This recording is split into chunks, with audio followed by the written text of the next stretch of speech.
If you're trying to make curriculum decisions, either regarding this year and what you'd like to switch up to, and maybe in the middle of the week, if you're trying to make decisions about how to wrap up the school year and how to finish your curriculum, or if you're trying to make decisions about the upcoming year, this video is for you. Hi, my name is Emily Brown. I'm a life coach for Catholic homeschooling moms who want to have more peace and more joy in this call from God to homeschool your kids. If you'd like to know more about my life coaching program for Catholic homeschooling moms, please visit fiatlifecoaching.com/membership for all the details about my program, Happy Holy Mama. But for now, let's go ahead and talk about how to make really confident decisions about curriculum.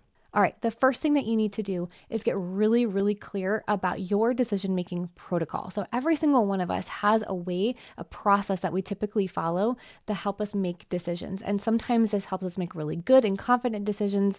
And sometimes we kind of talk ourselves out of making decisions and we kind of stay stuck. So we really need to clarify what kind of protocol works best for you. And the way that you're going to do that is really clarifying how you talk to yourself about decision making. So let me give you a couple of examples. One way you might talk to yourself about a decision that you have to make, and this is regarding curriculum or anything else in the world, might sound a little bit like, you know what, I can figure this out. It's going to be okay. We can try this. It's not going to be a problem. And if it doesn't work out, we can figure out something else next.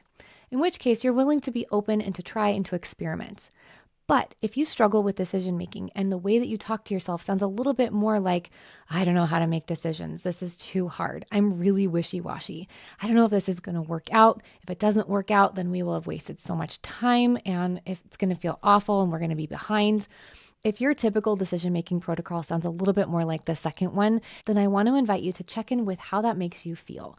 If it makes you feel heavy and kind of lethargic and makes you want to quit and scroll on Instagram and look for inspiration somewhere else, which, you know what, we all understand actually avoids making any decisions and typically puts us more into that compare and despair failure experience rather than being inspired, then instead, what I'd really like you to do is pause, check in with your emotions, and check in with our Lord. What is He actually wanting you to know right now about this or any decision? What does He want you to know about your call from Him that He has placed on your heart to homeschool and home educate these children?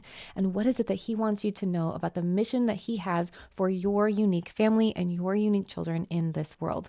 You might not have a lot of answers. You might not have clear answers directly from Him, but at least you are turning to Him in prayer instead of staying stuck and thinking about what's out of your control. All right, next, when you are looking at an actual curriculum that you are trying to decide whether or not you should purchase, I want to invite you to do 4 things. The first one is to find hope.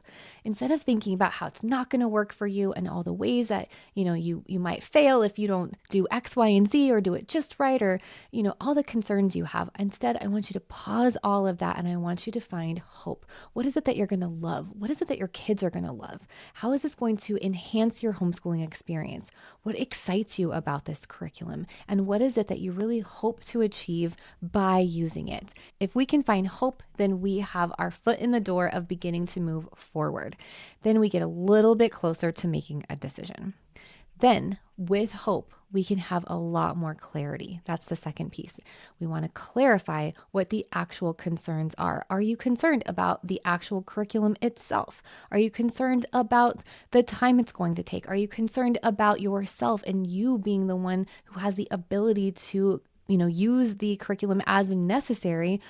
Or are you concerned about your ability to follow through or your ability to manage your time? Do you have concerns about your kids and their effort and their abilities to handle it? With this clarity, okay, once you are in the clarifying step of a decision, then what you're going to do is you're going to find out what is the actual problems that might be in the way and the obstacles that might be in the way of making this decision and moving forward. But it's really going to help you clarify maybe what skills are necessary for you and your kids to learn in order to make the curriculum work even better for you.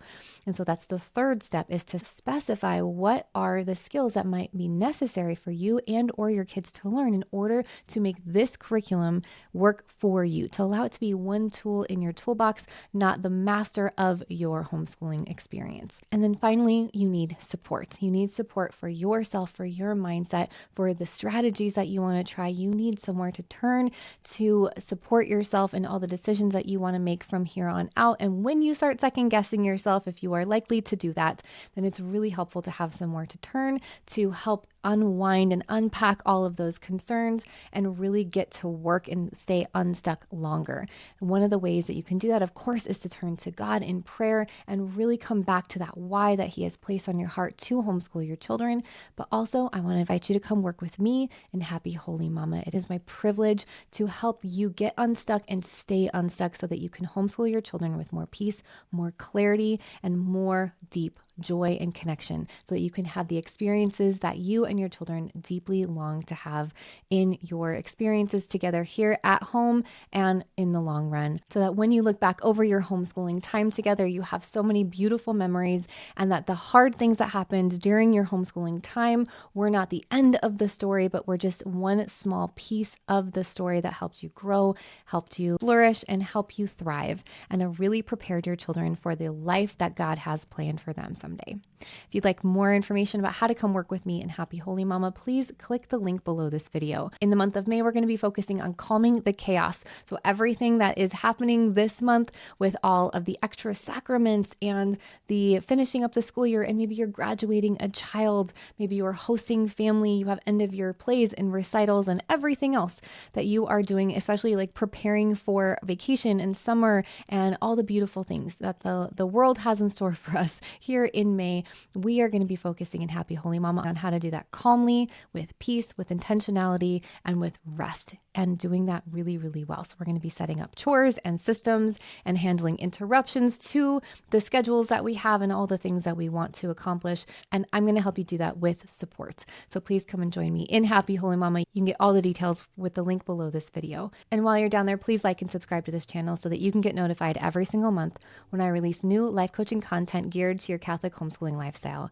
I hope you have a fantastic week, and I'm praying for you. God bless.